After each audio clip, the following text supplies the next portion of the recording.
Los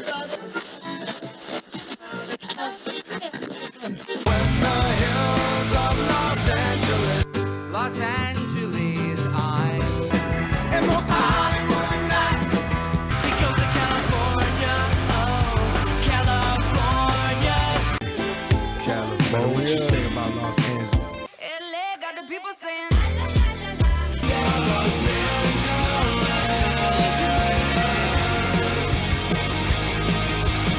You're listening to Corner of the Galaxy on cornerofthegalaxy.com.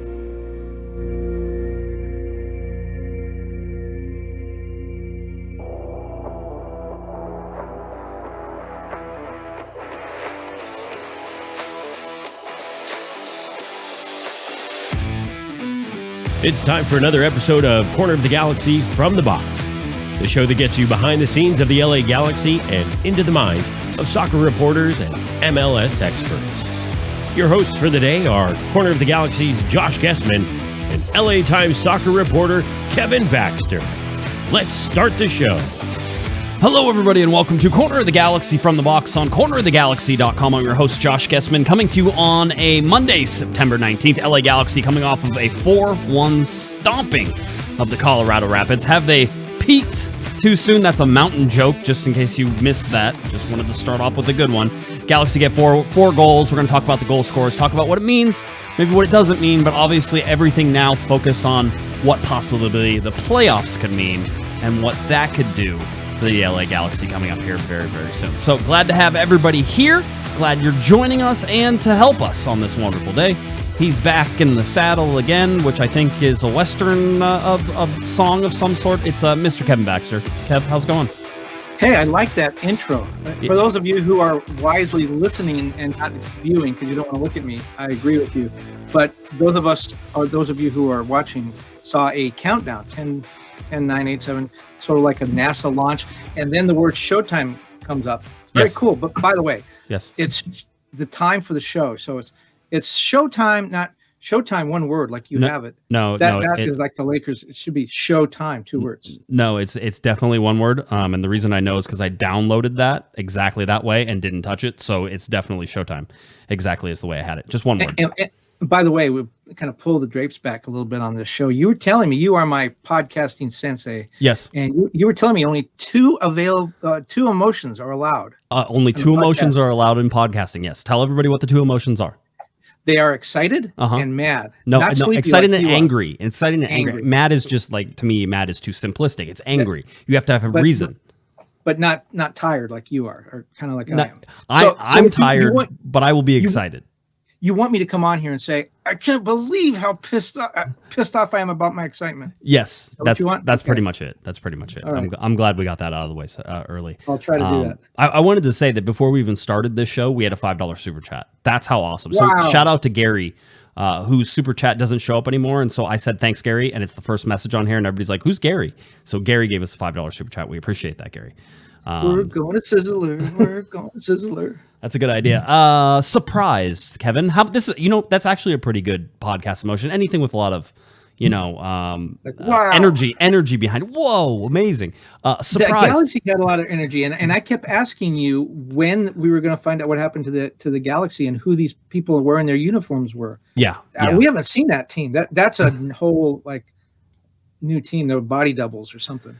It was, it's so weird because you go to the juxtaposition of the Vancouver game, right? You 3-0 loss, the Galaxy look listless. We talked about possession without purpose, and then really the complete exact opposite. And I want to say from the very beginning, don't get too excited. I'm allowed to be excited. You're allowed to be excited, Kevin, but nobody else is allowed to be excited because we have seen. We can be angry. We can be angry because that's an acceptable emotion. Well, people should be angry that they haven't seen that particular LA Galaxy team more. All right, but at the same time, we've seen this Galaxy team. Maybe not to this extent. I found them possibly as pointed, and whenever I say pointed, it sort of means like as focused on a goal and on accomplishing the game plan, as pointed as I've ever seen them be.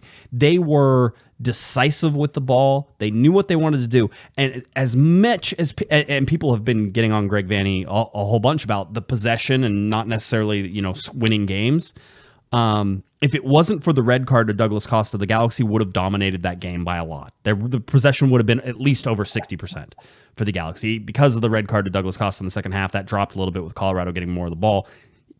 I feel pretty confident in saying that because the Galaxy were dominant with the ball. But then when they decided to attack, Kevin, it was like the counterattacking that we've seen. But they had the ball when they started it, right? So that wasn't necessarily a counterattacking game that I saw. I saw a team that was controlled in possession, exploited the weaknesses that Colorado had, and then full force, 100%, we're going to score a goal, and we know where everybody's going to be. There were no, or relatively few, missed passes on the night in the final third of, you know how like a lot of times Araujo will get to the end line, Kevin, and he'll go to cut it back, and Chicha will be like, oh, I'm making the run to the near post though, right? Or Araujo will hit it to the near post. Chicha's like, oh, but I was cutting back. There was none of that.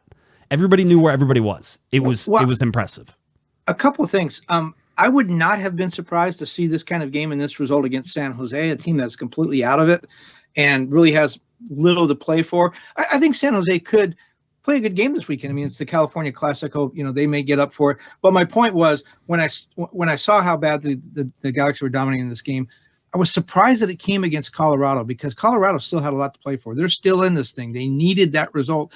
The Galaxy coming off that horrible game in Vancouver, the only thing I can think of is they really it was gut check time. They had to prove themselves. And I do, you know, those of you out there who have been calling for Greg Vanney to be sacked, I think this is what Greg Vanney, this is the way he wanted the team to play all year. We remember he comes to every post-game press conference and sort of alludes to, and Derek Williams and others have talked about too, people not listening to the coach, not listening to Greg, and not putting in practice what he's been trying.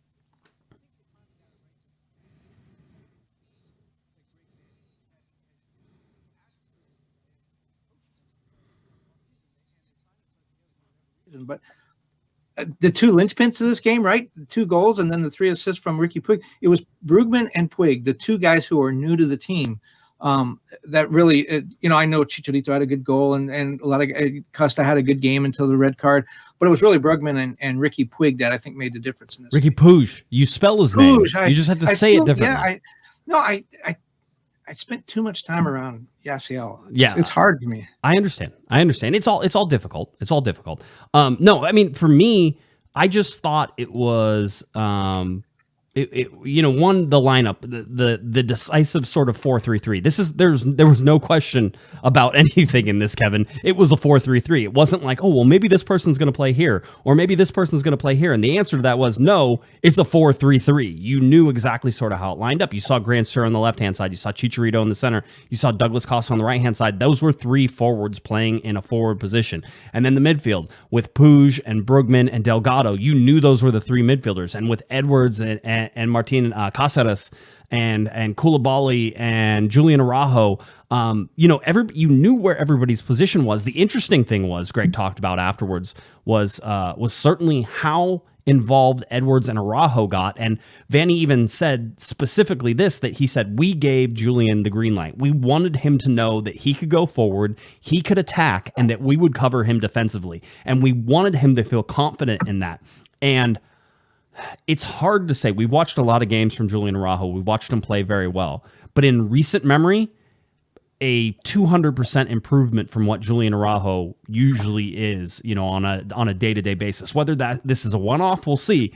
But that was the way that you expect Julian Araujo to play. And that's what all these teams around the world are watching Julian Araujo right now, right? They're like, hey, is that, like, you know, is this the guy we're going to get, or is this the possibility of the guy we're going to get? If we can develop him a little bit more, is that guy we're going to get? Because Julian Araujo, you can talk about Brugman, had 2 goals, he played excellent. You can talk about Riqui Puig, who had 3 assists. We'll talk about the 3 assists and what that really means, right, in the game, but was instrumental in everything he had.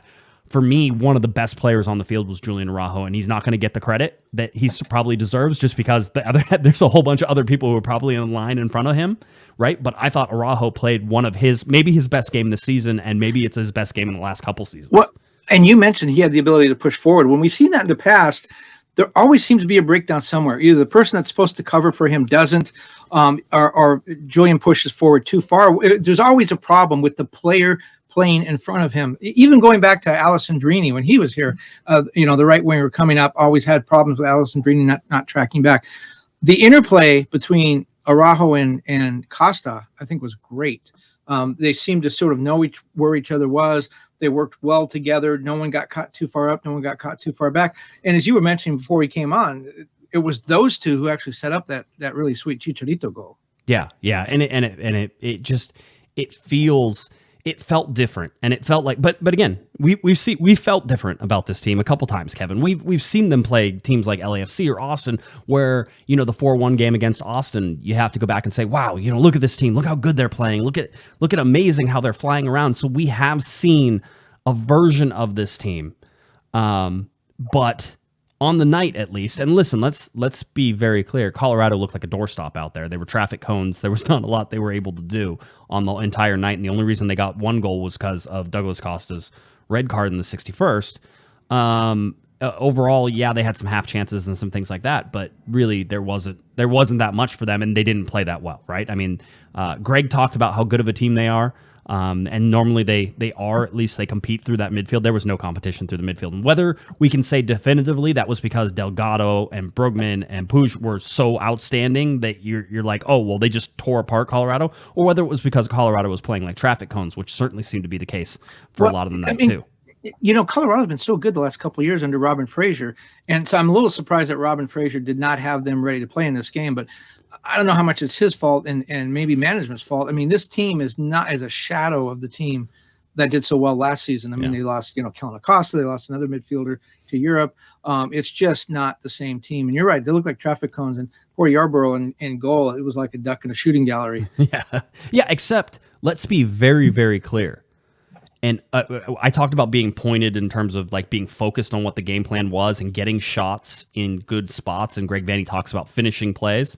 The LA Galaxy, I believe, had a season high 12 shots on target off of a total of 20 shots. Now, that means that you have eight shots that didn't make the target, right? 4 shots were blocked.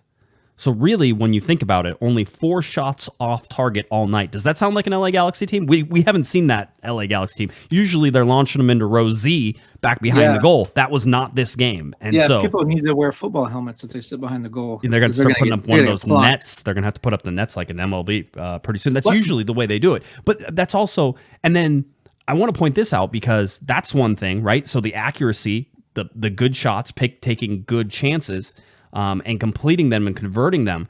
But the other side, or at least the flip side of that, is that the XG, the LA Galaxy's XG on the night, not as high as you would expect with 4 goals, 1.9, so 2, basically 2, and they got 4 goals. But having said that, if you watch any of the goals that were scored, you can't tell me those weren't all good shots. And in terms of, yes, some of them were outstanding, especially Raheem Edwards and his run, his endless run that kept going and kept going, was great. And his XG isn't that high for that goal just because of the run he has to make and from where he's shooting and just the coverage there, right? The XG is probably, actually, that was probably one of the higher ones. Brugman probably has the low XG ones because he was shooting from outside doing those things. But at the same time, when we sit there, we say, well, they didn't generate a lot from their expected goals. They actually way overperformed. But if you watch that game, it's like Chicharito's is probably one of the higher XG just because the area he's scoring from. But that's a ridiculously difficult goal to score from there. So everything sort of matches up for me. People want to take knocks at the Galaxy for not creating. I think they created a ton of chances in this game, and they converted the chances. What was I saying last week? The Galaxy were getting no wide play from the wingers. So we have 2 wingers contributing to the goals. Edwards scoring one, and his first goal since 2019, by the way, and then Araujo setting up the Chicharito goal. So play coming from outside the box on the wings. Brugman's 2 goals from outside the box. This is what the Galaxy needed to do. Defenses knew that they were only going to shoot from inside the box. It was only going to be close range stuff.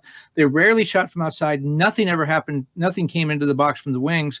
Right. The Galaxy turned all that on its head. Two goals set up from, or one scored and one set up from the wings, and 2 other shots from outside the box. Yeah. By the way, $2 super chat for Paul. Paul says, Josh, do you want to see Chicharito in LA next season? I do, Kevin. I want to see him in LA. He can come visit the LA Galaxy. I think that's fine.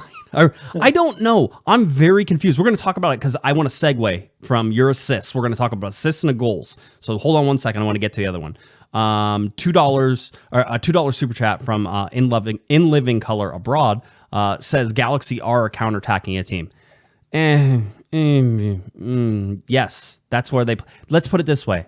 I will amend that. If you would have talked to me before the Colorado game, I would have said, yes, the LA Galaxy are counterattacking team. Do you want to know what I really feel after the Colorado team is I feel the Galaxy are a speed team. And when they play with speed and they play with purpose, they are very much or very difficult to play against.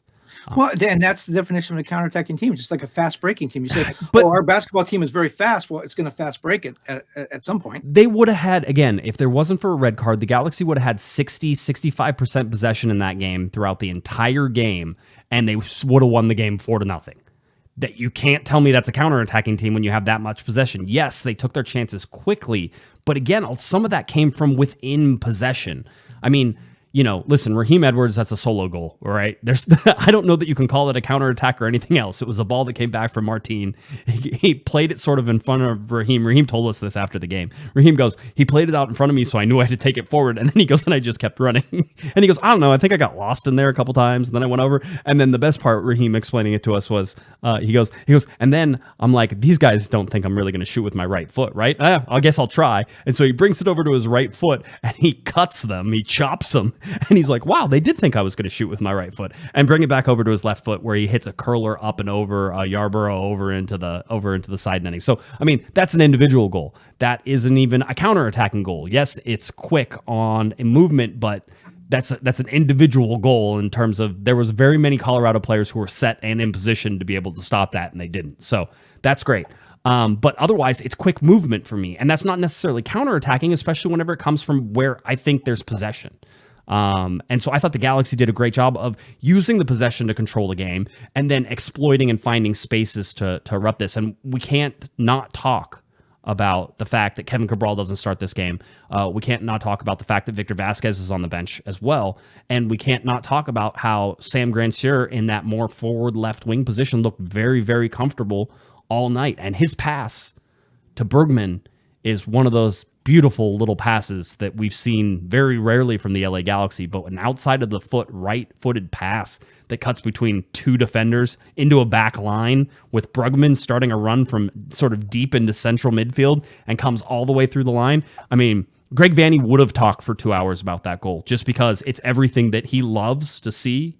The movement, Kevin, and the run dictating the pass. Brugman takes off well before Grandsir is going to hit that ball. But as soon as he takes off, Grandsir is like, oh, I can play this in behind. And he does. And it happens. But that run starts a good 2 or 3 steps before Grandsir is going to hit that ball. So you think this was probably the Galaxy's most complete performance of the season? It was their best. It would have been had there not been a red card in the 61st minute. Because you know what the Cabral haters are going to say. Is that's good. You should never play him again. Well, I mean, okay, so here's the great argument. Here's the perfect argument. Great. Let's see the Galaxy play in a 4-3-3 against San Jose. Oh, wait, I'm sorry. You don't have Douglas Costa because he got a stupid red card. So no, you're going to see Kevin Cabral. Yes, sure, absolutely. I like it. I like how they're doing, but they are absolutely relying on Julian Araujo and Raheem Edwards to be their wingers. Kevin, I have a question for you. Yes. Let's see. Here's the chart. Who leads the LA Galaxy in assists? Well, I know that Puig is making his way up the ladder. He is third. He has 5 assists. He is third. He's only played in 7 games, and he has 5 assists. And you know what? He's only lost 1 game that he's played in. That's just correct. Also correct. Brugman's, I think, lost 3 out of 11 that he's played in. By the way, we've buried the lead here. We still haven't mentioned once that the Galaxy are above the playoff line. Everybody knows. If you're listening to our podcast, they know. We'll get there and we'll explain it some more. Okay, but here's the thing. You were talking about getting the assists and getting the wingers involved. Julian Araujo leads the LA Galaxy in assists with 8. Number 2 is Raheem Edwards with 6. Those are your guys.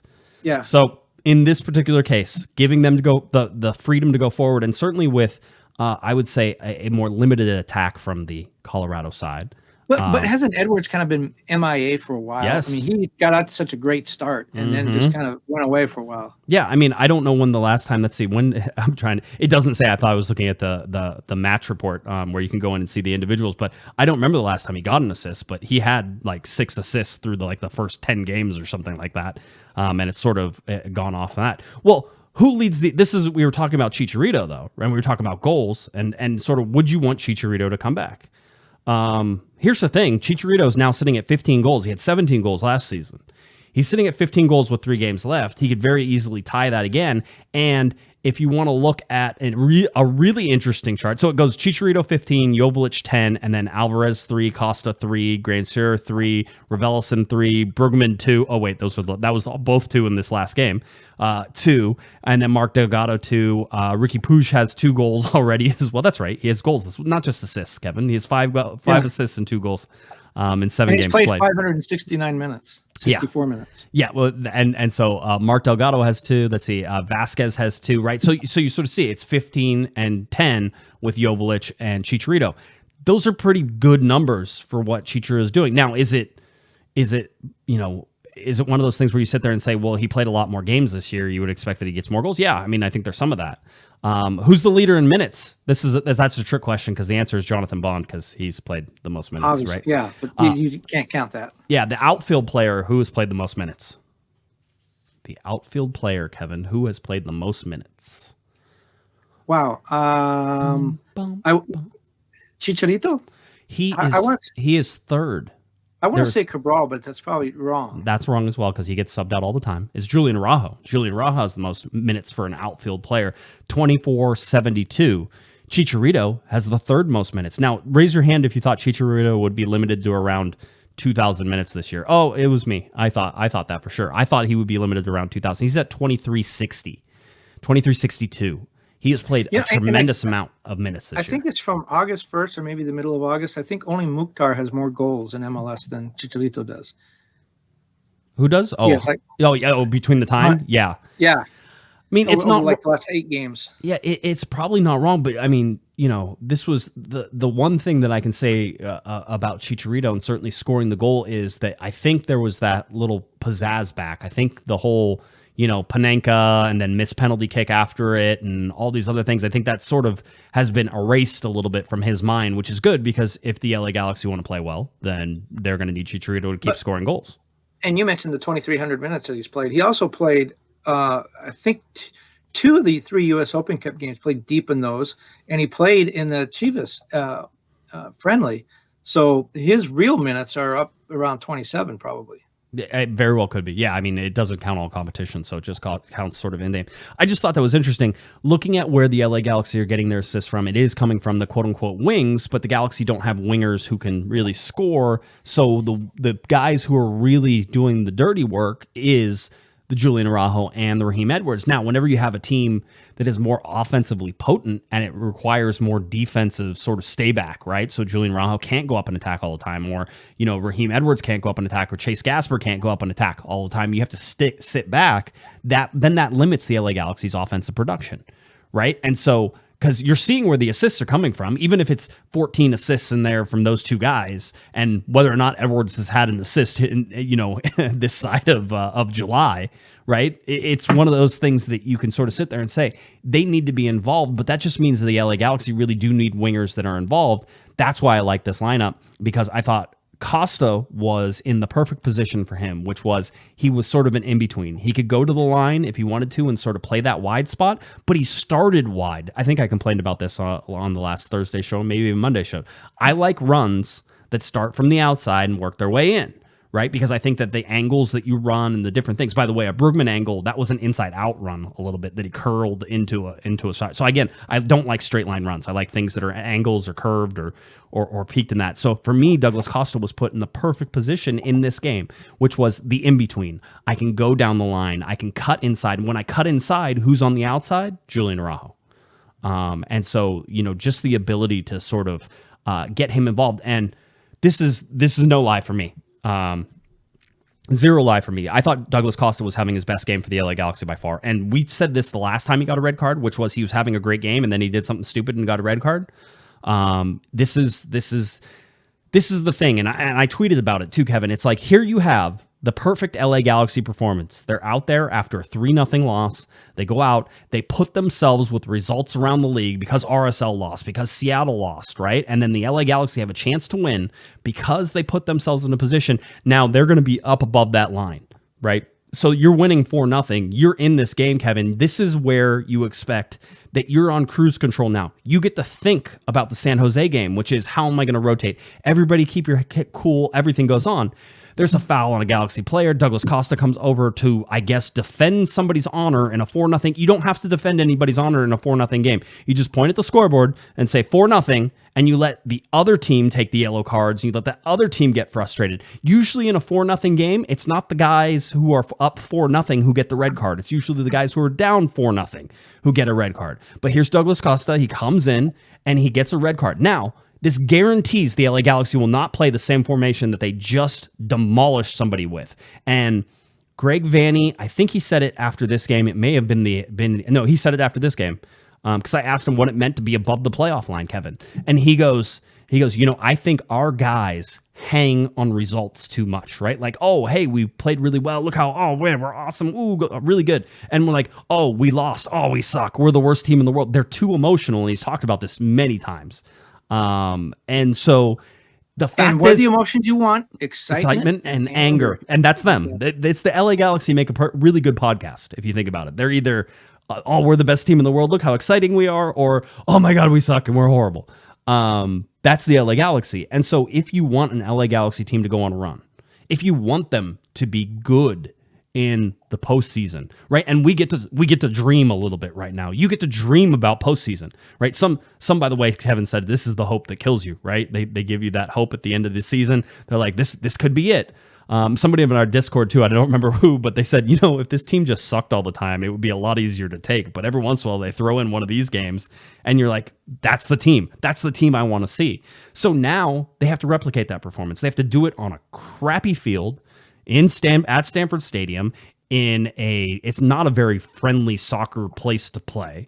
The locker rooms are like a quarter of a mile from the field. You get winded just walking from the field to the locker rooms. I do anyway. I'm sure professional athletes are fine. And so you're going to do that, and you don't get to play the exact same lineup, because if I'm Greg Vanney, I touch nothing with what you just did. Now, he's going to want to, because there's going to be some different permutations that he's going to look at San Jose and say, well, these might be the things we need to work out. But Greg was very adamant that they talked about how they were going to solve some of the problems Colorado was going to create. And he said he thought the guys did the best job that they've done at solving those problems in the game. By the way, I looked up the Raheem Edwards stuff. He has had one assist since May 25th. And then he got the goal. The goal was on his first shot since, since June 21st.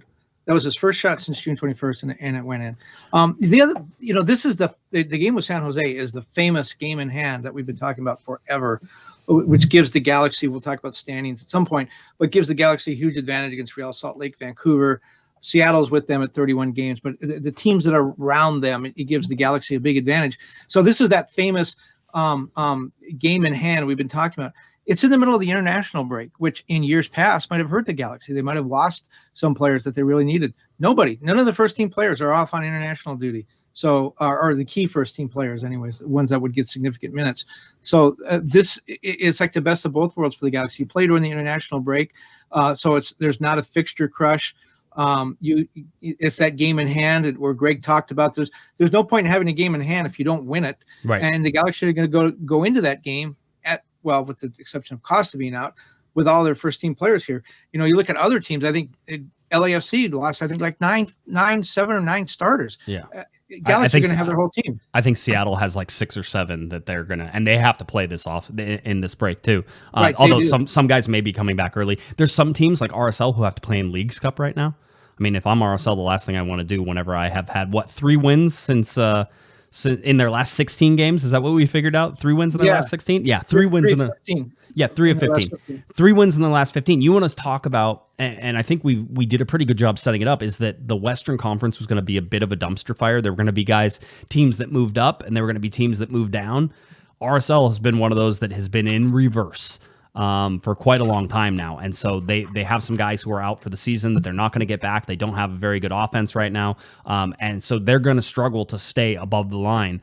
And right now the Galaxy have them on a tiebreaker on wins, but should the LA Galaxy beat San Jose or even get a point, that would move them at least clear of RSL in terms of, the separation. But what you want from the LA Galaxy really here is there's two things I think at play. And Kevin, you can talk about the scenarios here in a second, but the San Jose game is important. Somebody called it a must win, and I would disagree 100%. That's not how this plays out. That RSL game is shaping up to be more and more important, though, just in terms of how the standings currently are. That one could very well end up just determining what the LA Galaxy could do. The Galaxy can clinch. The Galaxy can't clinch earlier than that. Right.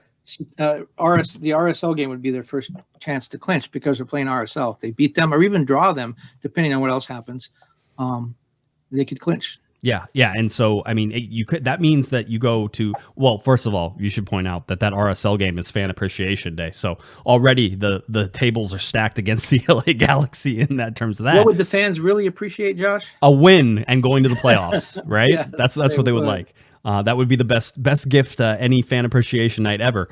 For quite a long time. I don't remember the last time the Galaxy actually won a fan appreciation night. It's been a little while for sure. But then that also makes like the Houston game maybe a positioning game instead of a results-based game, right? It's like, oh, if you win this, you might be able to move up to. And Kevin, you were saying the Galaxy can finish as high as 4th if something's happened? Yeah. Okay. So I'm looking at the standings here. The Galaxy have 43 points. They have nine still to play, 9 still outstanding that they could go out and get. Realistically, if they at 43 points, they have RSL behind them with only 6 points available to them. Vancouver at 40. Seattle at 39, but they have 3 games to play. If the Galaxy win 2 of their last 3, this is the beauty of the Colorado game, because what it has done, that result has left the Galaxy in charge of their own destiny, meaning they don't have to look anywhere else for help. They're in charge of their own destiny. If they win 2 of their last 3, they can't be caught by anybody. They're in the playoffs. They may still be 7th, but they can't be caught. If they get 4 points out of their last 3 games, 4 out of a possible 9, the only teams that could catch them would be RSL and Seattle, and both teams would have to win out. Well, Seattle would have to win out. RSL would have to win out too because they only have 2 games left. So the Galaxy win 2 of the last 3 they're in. They get 4 points. They're probably in unless RSL or Seattle go crazy. So they're really in control of their own destiny. But to me, when you get beyond that, the Galaxy at 43 in 7th place, Minnesota 45 ahead of them, 1 fewer game to play. Portland at 46. I don't think they're going to catch Nashville. Nashville's at 47 with 2 games to play. So realistically, the Galaxy could finish as high as 5th. Now, if they do that, they're probably going to open the playoffs with Nashville if things stay the way they are. I don't think that's a good matchup for them. We were talking earlier, and your take was just get in the playoffs and whoever you play, go play them and try to win. But if you're looking at matchups, and I talked to a friend of mine who's a big fan of Austin FC and lives in Austin, and he was saying the worst team for the Austin to play in the first round of the playoffs would be the Galaxy, because the Galaxy beat them twice. They know how to play against Austin. They're not intimidated by that building. If the Galaxy stay where they are now, 7th, no one's going to catch Austin. They're going to finish 2nd. So it would be the Galaxy at Austin in the first round of the playoffs. That's a really winnable game for the Galaxy, perhaps more than, say, playing Nashville. I think Nashville would be the Galaxy did draw that game, but it took a 99th minute penalty kick on a VAR review for them to get that point. So, again, Austin's a team the Galaxy has beaten twice and played really well against them. If the Galaxy do make the playoffs, finishing 7th would not be the worst thing for them, because they would get I don't want to say a favorable first round matchup, but one that they can definitely win. Yeah, I mean, and we sort of talked about that before. I started laughing whenever Kevin was talking about, well, if they finish 7th or if they finish 6th, then they would have to play. And I'm sitting there going, dude, just let them get in. Just it doesn't matter. It will not matter where they play, because it won't be one of those top things. Here's the thing. If you remember in 2012 was a good example, although it's not even that good of an example. I don't love the 2012 but 2012, they get into the playoffs like in any place, and you're like, well, just let them play out. Let it see how it goes. And it doesn't matter who you face, because you're going to have to face somebody, and that's fine, right? Like, I have told people, oh, well, if they finish that 7th and they get Austin, and they're like, oh, but then you'd get LAFC next. And it's like, okay, right. Good. good. Yeah, I'm like, if they win that game, they do get LAFC. Would be their second. Right. And last time they made the playoffs, they won the first game at Minnesota, came home, played at Bank of California, and lost. Let's be very, very clear that the LA Galaxy, are not locked in. And as you said, the soonest they can clinch is RSL. This San Jose game is an important one because it can take, again, it's all about taking pressure off, right, Kevin? It's like about, facing must wins. If you win against San Jose, depending on sort of what else is in the cards, right, the RSL game might not be as important. Maybe a point lets you clinch the RSL game, right? So these are the things we have to watch as we go through. So the San Jose game is going to be super, super important for the Galaxy. And as far as we know, as of right now, it doesn't look like, and I went back and checked the LA Galaxy website again, but I haven't seen any major announcements besides, I think Cáceres Martin might be missing for these games. For the San Jose game, which is an interesting one as well, right? Because you're like, well, he's sort of been rotating in and playing and starting and doing some of these other things. So I'm still waiting. Well, yeah. But I didn't mean to cut you up, but what the San Jose game also does is if they win, they get the 3 points. They pass Minnesota and Portland. They pass Minnesota on points. They pass Portland because of the tiebreaker. So they're up to 5th now. A win in that game would also eliminate Vancouver. So the only teams they have to worry about are RSL and Seattle. If Seattle were to lose its game, and again, they're missing something like 6 players, then Seattle is essentially not mathematically eliminated, but pretty much out of the hunt. And it's really down to LA and RSL. And that, again, as you said, you want to improve your position. Not so much in the standings. Yeah, jumping up to 5th is great, but you're eliminating teams that can catch you now. And then you come home and RSL, even a draw in that game could potentially clinch for the Galaxy.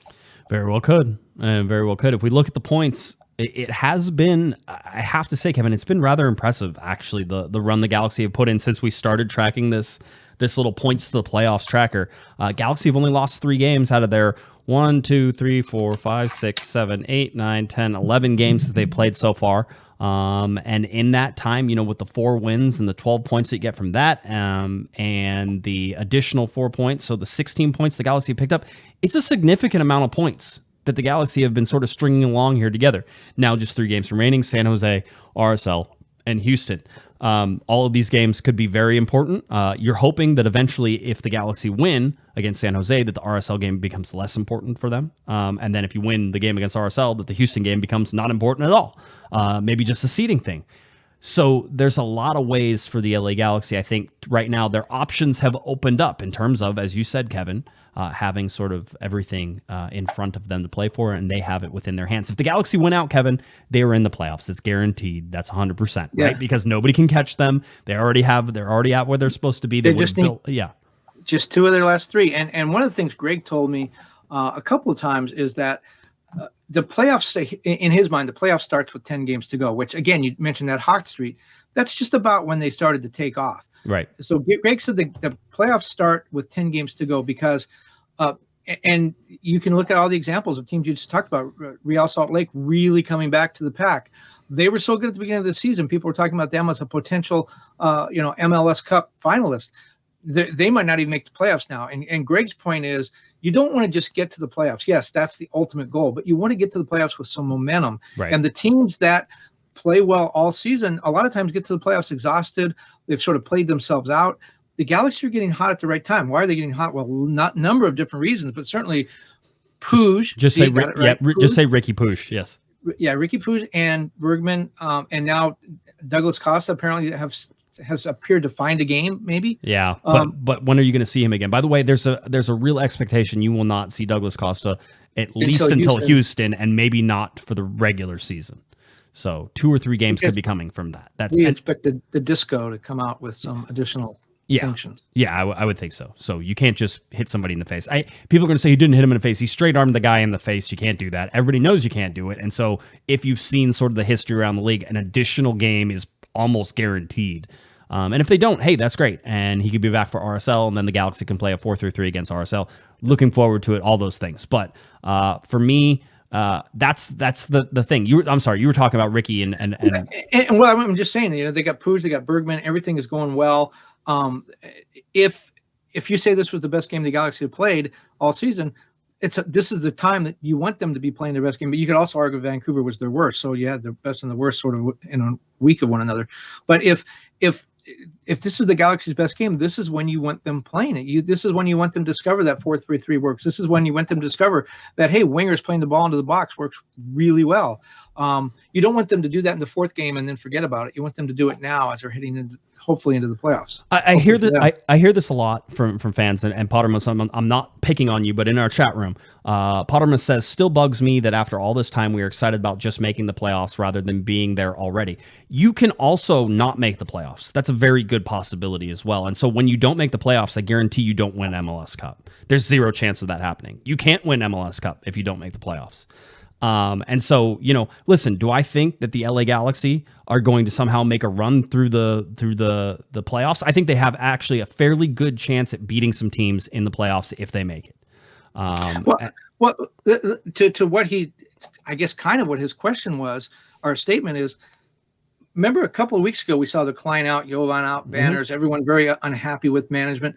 So let's say the team makes the playoffs. Let's say they make a miraculous long run. Let's say they even get to MLS Cup or maybe even win it. Does that mean that we're not mad at Chris Klein anymore, that no one's mad at Jovan, that everything is great? Because to me, it still seems like this team underperformed on the season, that the pieces didn't fit together until just very recently. Right. The Galaxy got really lucky with Riqui Puig. Brugman, not lucky. You can't say that, right? Because let's not say you would have made that transfer. No, well, I would have made that transfer, but they he still comes in at the right time. They did get him. Yes. They didn't get him earlier when he might have made a difference, and maybe the Galaxy are competing for a supporters shield or something. They did get him in the nick of time, and he's helped them. But does this late run make you forget everything else that happened? Is it still a dysfunctional front office, or has everything been fixed because the team is winning now? No, I mean, hey, you know the old adage, which is winning fixes everything, right? If you have locker room problems, you start winning, you'll have less locker room problems, right? If you have front office issues, well, the front office issues get a little quieter whenever there's winning.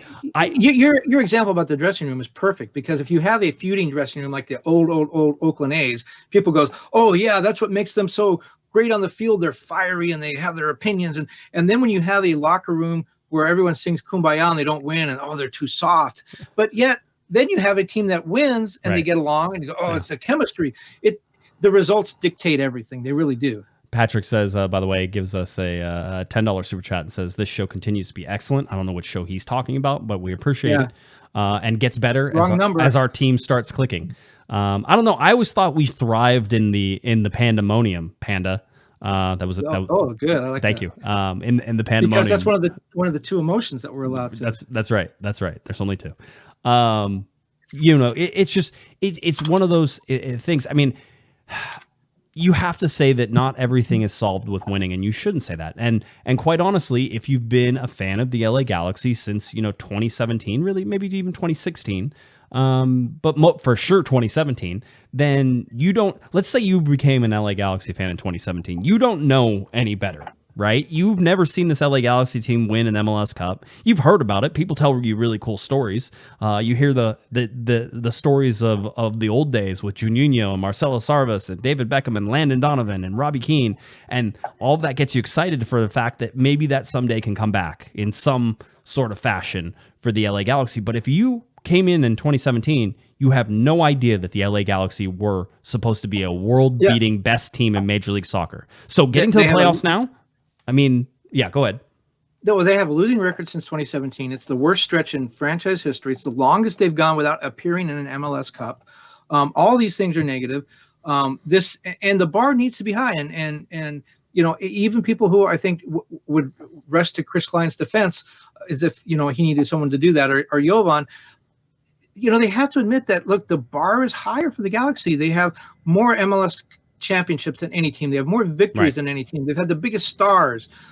They were a model franchise from the start, started at the Rose Bowl, built one of the first soccer-specific stadiums. They've been a model for MLS. And so this downstream, I mean, there are teams around the league that would say, God, I wish we could play like the Galaxy did the last 5 years, and they'd be perfectly content. Yeah. That's not acceptable here. And I don't want to say the Galaxy have gotten lucky, because they haven't gotten lucky. They've worked way too hard to get here, and Greg Vanney has put in way too much. And spent a ton of money. Yes, exactly. Number 2 payroll in the league. But things have, and again, I'm not saying they've gotten lucky, but things have broken their way. Real Salt Lake has fallen apart. Seattle has had all these injuries. They've fallen apart. There's two teams that probably should have made a much better playoff charge. Colorado's really struggled lately. Things have broken the Galaxy's way. And again, I'm not saying they're lucky. Things have broken the Galaxy's way.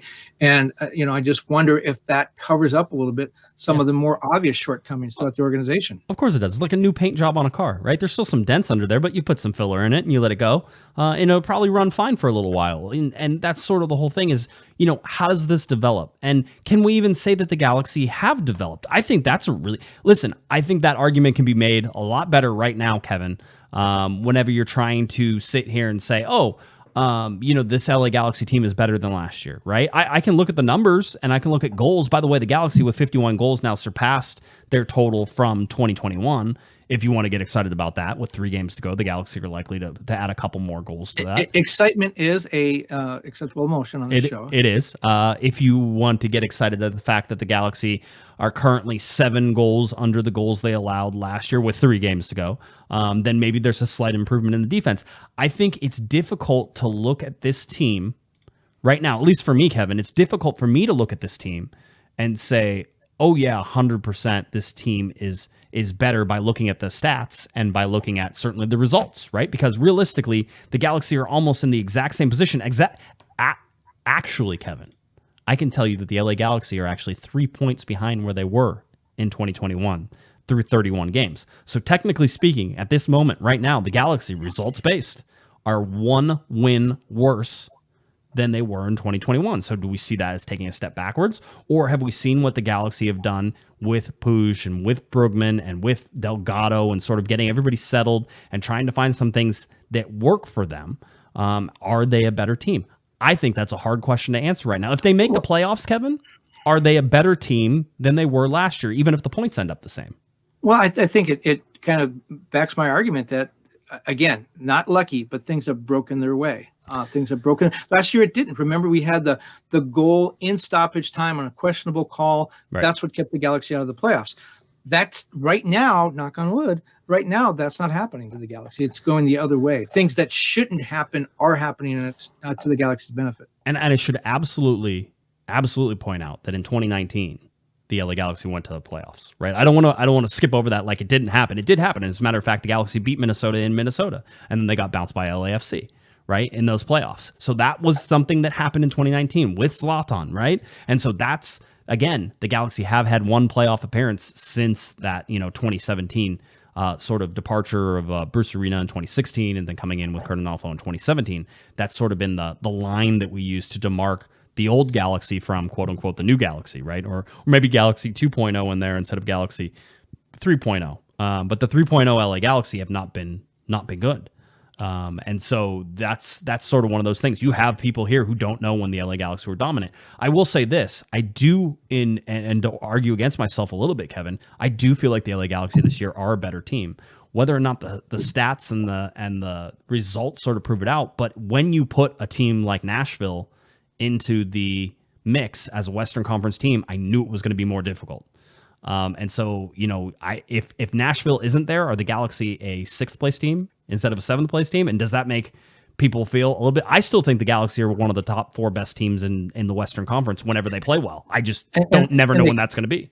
And they could be 5th Saturday night. By the way, you brought up Bruce Arena. I should mention that the Revolution now with 38 points, they're in 11th place, well below the playoff line.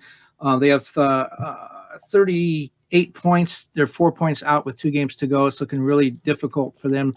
Supporter Shield winners last year. Right. My understanding is that Bruce's contract is up after the season.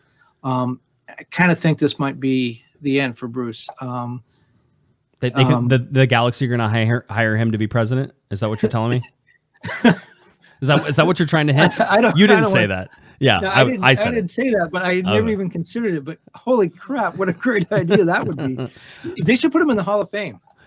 That's a good idea. You think? You think maybe he'll make it? I don't know. Isn't he already in the Hall of Fame? Yes, that's kind of my point. Okay, He's in the Hall of Fame, and he's won, I think, 3 MLS titles or something since he went in the Hall of Fame. But by the way, how about a statue of Bruce? Does Bruce get a statue? Yeah, Yeah, but it needs to be like looking and yelling at Scott French. That's the only way I'll No, I accept think it. with the bottle of champagne. Yeah, that would be a good one too. That is the most classic and iconic of Mr. Bruce Arena. I think I was in the room for that. Was that 2011 or 2012? I think it was 2012. And by the way, you asked me earlier whether Toronto was going to make it after they got all those Italian imports, and they already have been eliminated from playoff contention. So there. How do you say goodbye in Italian? What's the why can't I think Arrivederci. Arrivederci. There you go. That's how you say it in Toronto. What gave us $2 No, they say super chat? au revoir. No, nope, Canada. not in Toronto, not for that team. What they gave us a $2 super chat and says, after our last MLS Cup in 2014, the Galaxy equal Panenkas. Yeah, it's weird how the Panenka has become like a swear word in LA Galaxy land, which is kind of fun to sort of see. That'll be something we'll talk about like 15 years from now. In show 2000 or whatever, and it'll be one of those where we'll be like, hey, how about that Panenka? And everybody will laugh, except the people who haven't been following that long. It'll be like where were you when the Panenka was kicked? Right, you know about the Panenka, right? Which Panenka? What are you talking about? The Panenka. Everybody knows about it. It'll be the secret code word to get into the American Express Lounge. Is it still called that? Champions Lounge, whatever. Yeah, you go to the door and you have to say Panenka to get in. Yeah, that would probably get you kicked out. Just letting you know. Tito gave us a $5 super chat. Says, "Hey Josh, Panda, my son and I listen to your show every morning on our way to school and on our ride home. We appreciate the content. Thank you, Tito.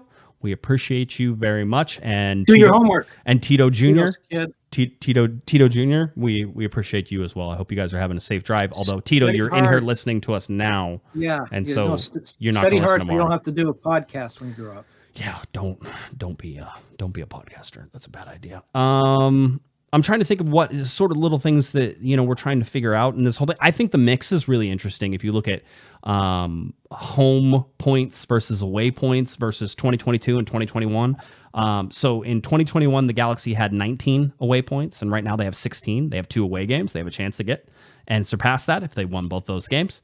That seems unlikely. I think 19 is probably where they finish, so they will have sort of the same record, or at least the same point total on the road, which is interesting.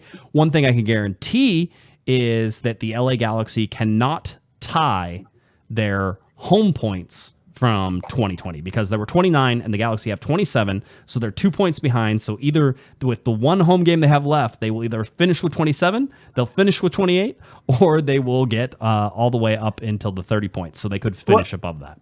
Let me ask you whether you think a good team is a team that's balanced. In other words, it has almost as good a chance to win on the road or at home, or is it a team like Philadelphia? Philadelphia is unbeaten in 16 games at home. They're tied for the Supporters' Shield list. They've already clinched the Eastern Conference. So they're tied. They haven't lost at home in 16 games, but they've only won 7 of their 16 games on the road. They're 7-4-5 on the road. Is it a better team that wins at home because you're supposed to win at home, you're supposed to own your home turf, and if you're a good team, you win at home? Or is it a team that can go on the road and win also? Is that a better team? I mean, so the better team is the one that has a chance to win at all times, Kevin. You know the answer to that. It's the team that wins at home and wins on the road, right? Because that's a team that can win every game. I will say that the good teams are consistently good at home and can fight for points on the road. Those are decent teams.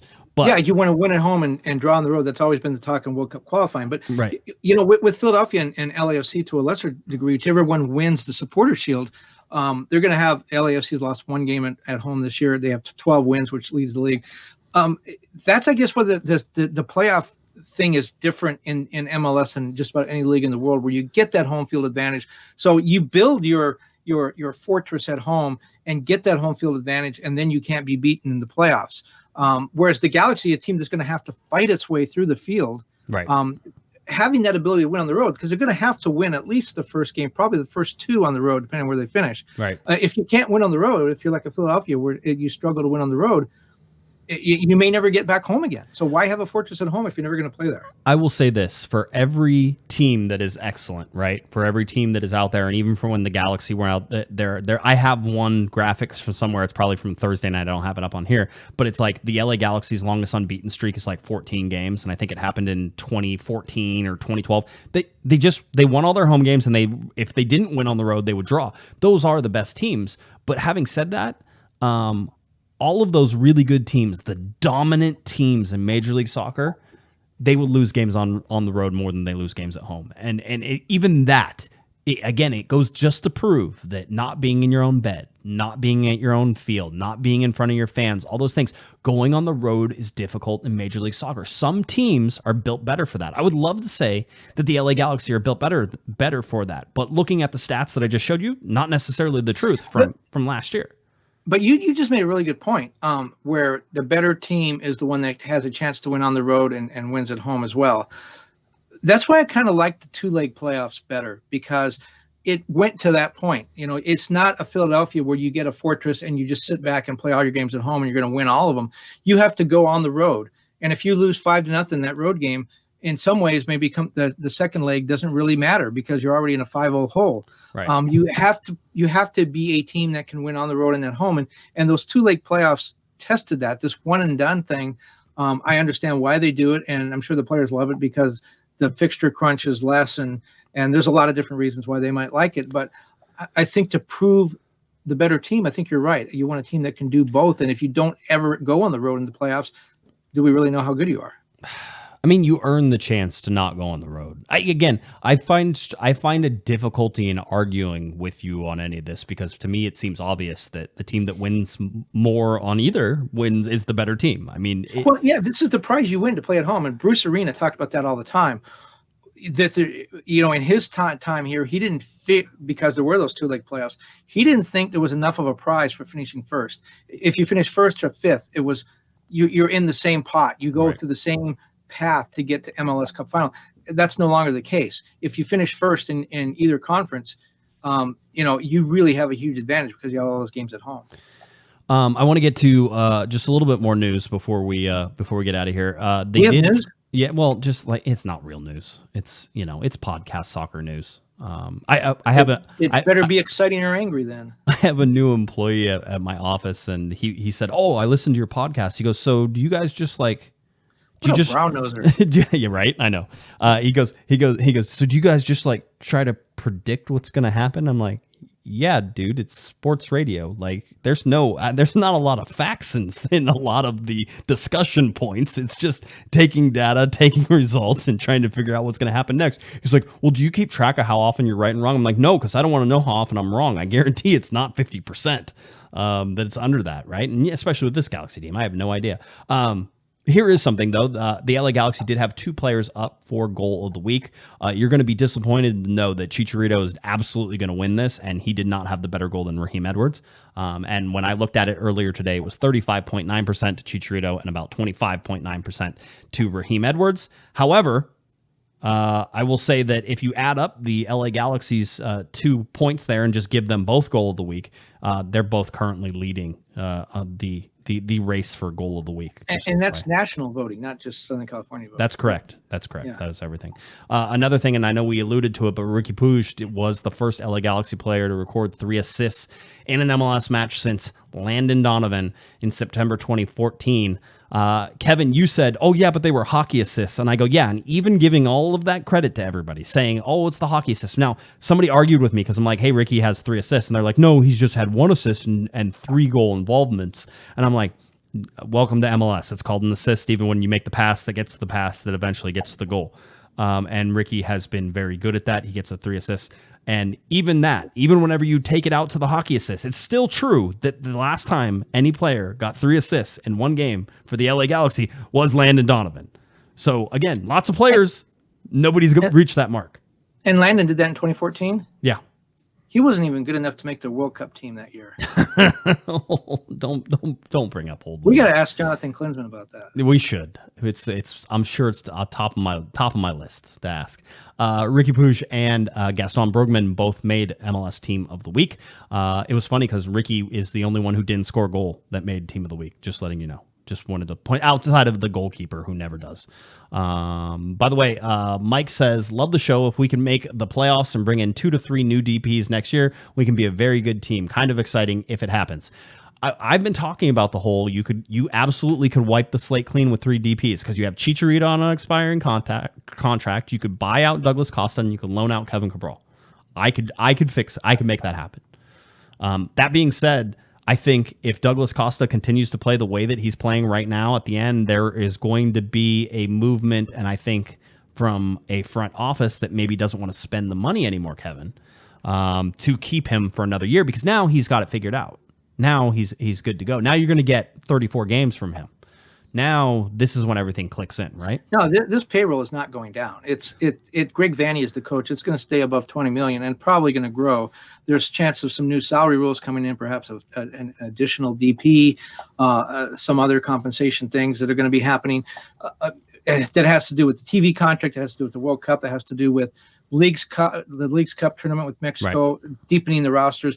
Spending is only going to go up. This team could be at 30 million before too awful long.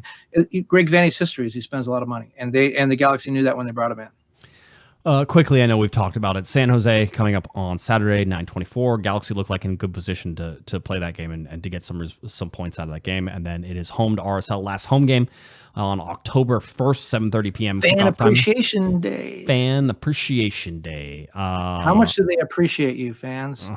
Come and find out. Not much if you go by the results of the last couple fan appreciation nights. I really want to go back and look. We looked it up last year before it happened to figure out when the last time the Galaxy won the last home game of the season, which is always fan appreciation night. So that's when he does it. And then of course the Galaxy travel to Houston at 2 p.m. on October 9th. And that's when they will play the final game. And whether or not that game means anything or not, we will find out. So the Stanford game is a night game, correct? It is 7. It is 7 p.m. TV start time, 7:08 p.m. kickoff. The game is on Spectrum Sportsnet and LAGalaxy.com. That is a Saturday, September 24th. And see, that's incorrect. It's not Stanford Stadium is in Stanford. Stanford has a post office. I know that because my sister went there. It's in Palo Alto. That's where you stay, and then you walk to the stadium. That's where you walk to the stadium. It's in Palo Alto. But when you walk to the stadium, you cross the border into what city? Arizona State also has its own zip code, its own post office. It is in Tempe. All right. Okay. I'm just saying that's how these things work. It's in Palo Alto. You can argue all you want. Stanford's in Palo Alto. Ask people who go to Stanford. You didn't even catch on. I just slipped in that my sister went to Stanford. As if that somehow reflects on me. I was gonna say, what does that have anything to do with you? I don't. Good for your sister. I mean, that's I lived really in Mountain View for a while. I know somebody who went to Stanford. Todd Donovan. There you go, Todd Donovan. That's who I know who went to Stanford. Well, I know Christian Press. Oh, that's good. See, did she go to Stanford too? She went to Stanford too. She did. Okay, yeah. So see, we know a lot of people who went. She is super smart. She graduated with like hoity-toity honors, like way up there. Smarter than you and me. Everyone's Cal State smarter Fullerton. than me. Yeah, I was going to say Yeah. Cal State Fullerton, Arizona State for sure. Chapman. Is that okay? Chapman. Undergraduate degree from Chapman. Okay, that's cool. My high school girlfriend went to Chapman. Yeah, so did John Eastman. So my degree means absolutely nothing now. Thanks, Kevin. John Eastman. Poor Kevin, always trying to degrade his own degree. If we look at points per game, points per month, the LA Galaxy have one more game coming up in September. They get that first win in there again. Fairly impressive run. If you're looking at this charts, there's lots of red in the months beforehand, and then you get into August, and they lost the first game in August, and then they didn't lose until that third game in September, and now they have a chance to close out September with another win, a draw, something like that. That sort of keeps everything going. 12-12-7. 43 points for the LA Galaxy. Again, we're targeting 48, so just 5 more points to get out of a total of 9 points with 3 games remaining. 1.39 is your points per game, and I just happen to have the points per game chart. They are almost deadlocked even with 2021. 2021 finished with 1.41 points per game. 2022 right now at 1.39, and the overall average, which is pretty interesting, the overall average for LA Galaxy teams across the entire 26, 27 years, whatever it is. I can't remember how many years it is. How many years have they played now? It's so many seasons. I can't even think. Well, Yeah. they started in this is the 27th season, isn't it? I think or so. the 26th. They started in 1996, so 26. But what does our friend Nate Silver say? That was a good one. I have it. Hold on. I put it in a tab and I close it over here. So 538 now predicts that the LA Galaxy have a 79% chance to make the playoffs. And who's below them? Real Salt Lake and Portland. Seattle, obviously. Portland is at 79%. Okay. In the West, Minnesota is at 87%. They have, Real Salt Lake at 35%. Seattle with just a 17% chance to make the playoffs now. Vancouver with a 4% chance. That is as low as it goes until you get to the less than ones, and Colorado is a less than 1% chance of making the playoffs. Yeah. There you go. I mean, it's coming. It's coming. We're going to, and it's interesting just to see this. The only game happening this weekend is in terms of Major League Soccer is the LA Galaxy. What about the Seattle game? That Seattle game is being played on like a Tuesday. I'm sure they're real pleased with that. Let's see if I can find it. Seattle, and is it Seattle and Cincinnati? Yeah, it's 3 days after. It's 9/27. Seattle FC and FC Cincinnati. That's when that is. So it's not over the weekend. They will play during the international break, but it's not over the weekend. And that means that I think some of the Seattle players are getting released early from their international camps and are going to come back and actually play in that game. That's how big MLS, that's how big this Western Conference playoff race is. Guys are getting sent home by their international teams. Well, and the other part about this is play FC Cincinnati. FC Cincinnati played a big part in the LA Galaxy being able to jump over RSL with Cincinnati beating RSL at home. And that is Pat Noonan. That is Dominic Kinnear, right? Is Kenny Arena there too? I think Kenny Arena is there too. They have a large former LA Galaxy coach contingent within that program, and they are playing. They're playing great. They have a good win streak or an unbeaten streak as well. It might be. I think it's like 14 or something like that. They've played really, really well. In recent times, I forgot. Some article just sort of pointed them out. FC Cincinnati is sort of hot on the trot and sort of headed trying to get into all those good positions as well. So FC Cincinnati, another team to sort of watch as we wrap things up. All right. Let's see. I'll clarify there. I'm just seeing things in the chat room before we go. Lex says, I believe all 3 years on Puig's contract are TAM. Absolutely 100% correct. However, if you're the LA Galaxy and you want to keep him, perhaps you might have to make him a DP just in order to pay him more money because he is going to be that good. And you can do that anytime. You can just tear up the contract and say we're signing. You can say, let's have a new contract. And that's when you will do that. And as long as everybody agrees to that, they go ahead and do it. But the bottom line is the Galaxy control him right now. And yes, there is a Barca buyback, but we were talking, I think, on Thursday night show, and certainly we were talking about the game. We was talking with Scott French and Damian Calhoun. We were talking about how somebody's going to pick up the phone in the winter and call the LA Galaxy about Riqui Puig.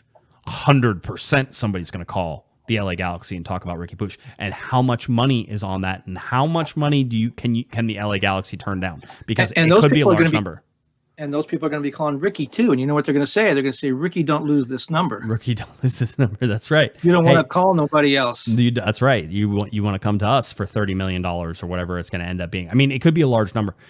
I'm not saying the LA Galaxy move him, but there very well could be an offer this winter, and you could hear rumors about it. So just, again, everybody take a deep breath, understand. And who's replacing Chicharito? Remember that rumor?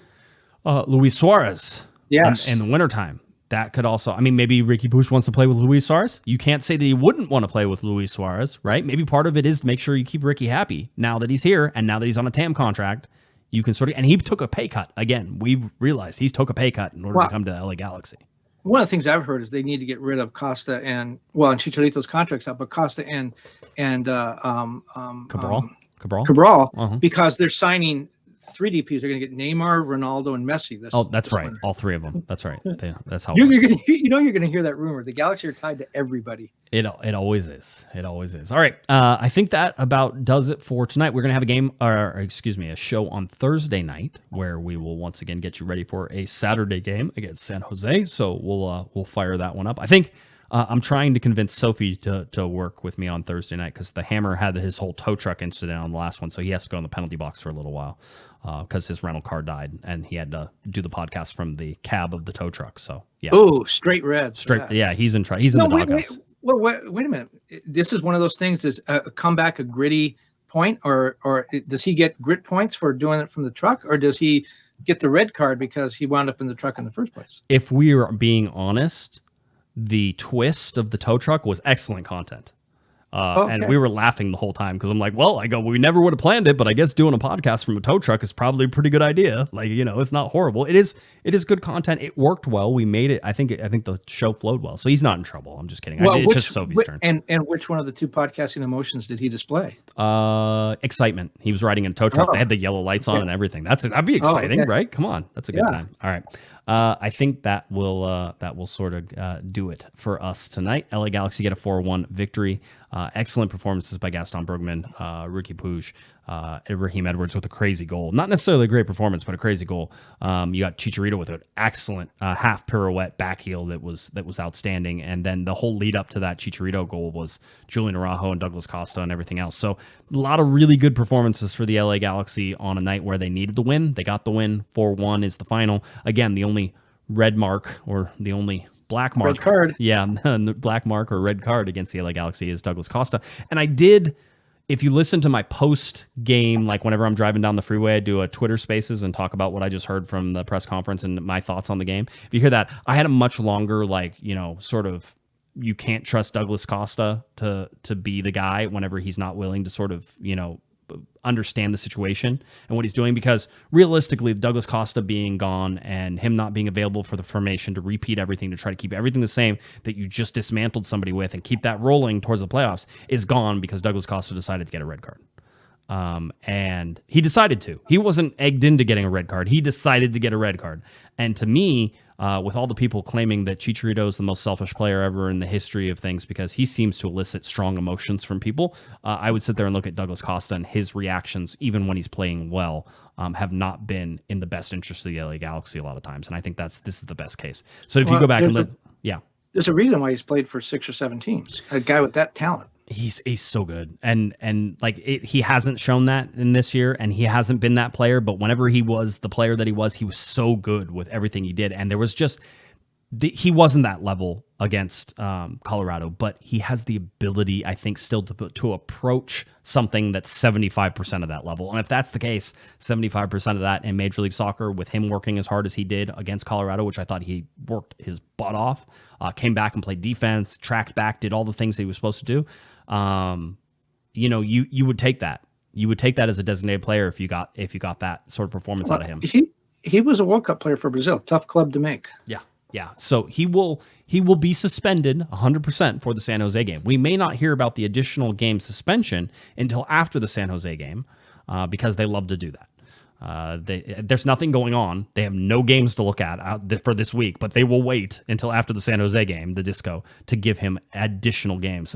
Sometimes they let the team know. You know what that's called? When they don't address that question and they just let that thing linger and they don't answer it, that's called the Disco Duck. The Disco, yeah.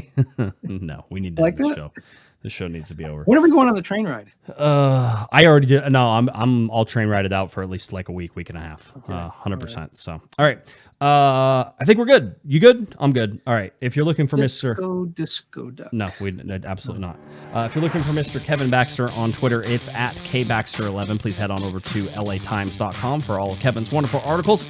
He'd be happy to have you as a subscriber to his newsletter as well. So latimes.com, look for Kevin Baxter and subscribe to that newsletter. If you're looking for me on Twitter, it's at JGuesman, JGUESMAN, and of course at Galaxy Podcast. CornerTheGalaxy.com is where you can find all of our podcasts, all of our media calls, all that fun stuff is posted. CornerTheGalaxy.com. All right, for Mr. Kevin Baxter, I'm Josh Guesman, and you've been listening, you've been watching to Corner of the Galaxy from the box on CornerTheGalaxy.com. Have a great one, everybody. You've been listening to the Corner of the Galaxy podcast on CornerOfTheGalaxy.com. You can follow the show on Twitter and Instagram at Galaxy Podcast, and be sure to check out and subscribe to iTunes, Stitcher, and Facebook by searching for Corner of the Galaxy. Fans, we thank you for listening, and we ask that you be kind and courteous to your neighbors as you leave the podcast. We thank you for joining us and look forward to seeing you again. Until then, I'm Michael Araujo, and on behalf of the entire Corner of the Galaxy crew, goodbye, everybody.